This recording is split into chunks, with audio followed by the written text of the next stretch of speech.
if Clinton got that upset discussing Lewinsky, imagine if the Today Show had asked about the women who told him no.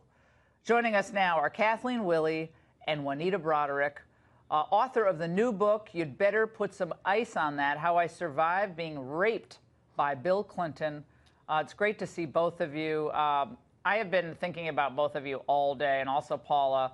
Juanita, I want to start with you. Bill Clinton did approach you, did he not, in 1992 to apologize, correct? Yeah. Yes, he did. It was in 1991. I was in Little Rock at a nursing home seminar. Someone comes to the door and says, I'm wanted in the hallway. I go out, and the man points down around the corner by the elevator. And so I go down there, and as I round the corner, there stands Bill Clinton with two of his Arkansas State Police guards. And he rushes over to me, and he starts this profuse apology and saying, I'm so sorry for what I did.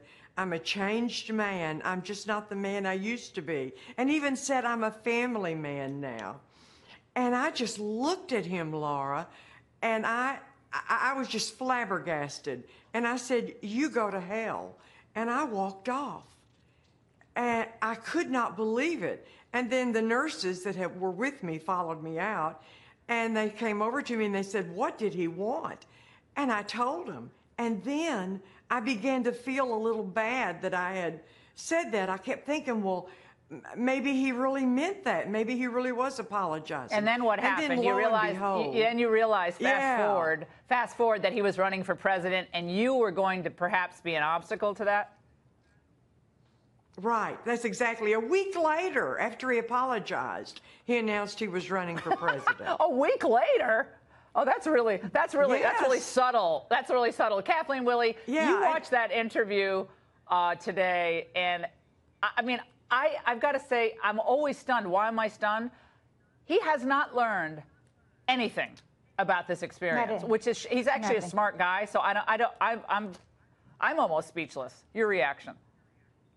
I was speechless too. I was outraged. I could not believe the words that were coming out of his mouth, and he was so arrogant and pompous about the whole thing. He actually believes, I think he actually does believe that he didn't do anything wrong. And, you know, he just blanket apology. I've apologized to everybody in the world. Well, okay, but he hasn't apologized to the people that he hurt and the people that he destroyed, the women that he destroyed. He hasn't apologized to me. He has not apologized to Paula. He apologized to Juanita, but as we see, there was a plan to that. There was a purpose for that. And he hasn't apologized to Leslie or numerous other women who've come forward and said and told stories about it. He never will. He doesn't get it. It's just the way it is. Well, but he seems to think that he handled it well. I mean, to watch that interview, he didn't say he would have done anything differently. I mean, look, everybody makes mistakes in their lives. Coulda, shoulda, woulda. We all do. I mean, Lord knows, we all do. But you would think 20 years later, you'd say, you know, I wish I could turn back the clock and, you know, show better judgment. But, I mean, I do that like 50 times a day. Like, why did I do that? But it's just a little strange. Alison Camerata on CNN offered somewhat tepid critique of this performance. Let's watch. There could have been a more practiced answer, or one that I think alluded to the notion that the rules have changed in the past 20 years. Obviously, the rules were different, and that he would have done something perhaps differently today, or that he would say something differently about it today.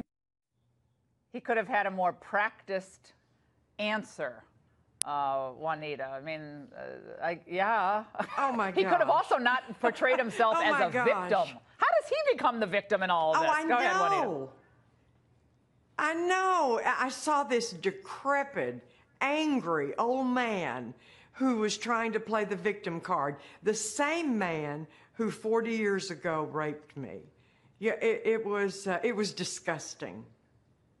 Well, Kathleen, it would have been really amazing. I mean, I'm shocked that Melvin asked these questions, but it would have been really amazing if he asked about Juanita, you and the others, but he focused on Monica Lewinsky because I guess that was the impeachment. But I mean, even Joe Lockhart, let's just play this quickly. I want Kathleen to react to this. Joe Lockhart, former White House press secretary, said this today. Let's watch. It highlights the vast difference between what it was like 20 years ago and today. I think in that interview, he succumbed to being the victim and feeling victimized. Victimized, Kathleen. If he apologized to you victim. today, He's, you know, he left the White House $16 million in debt. Well, let me tell you about what being in debt is like and not being able to get a meaningful job after being through all of that. And he hired all these women to work in his office, and he has a sexual harassment policy in Arkansas. Yeah, well, he probably had a lot of women around so he could, you know, assault them.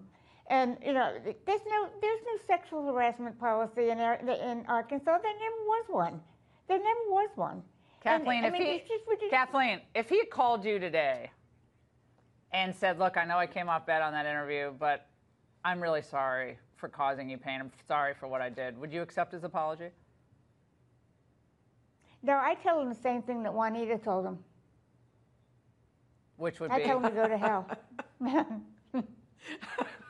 Juanita, same question. If he called you today, I mean, look, everybody can be redeemed, right?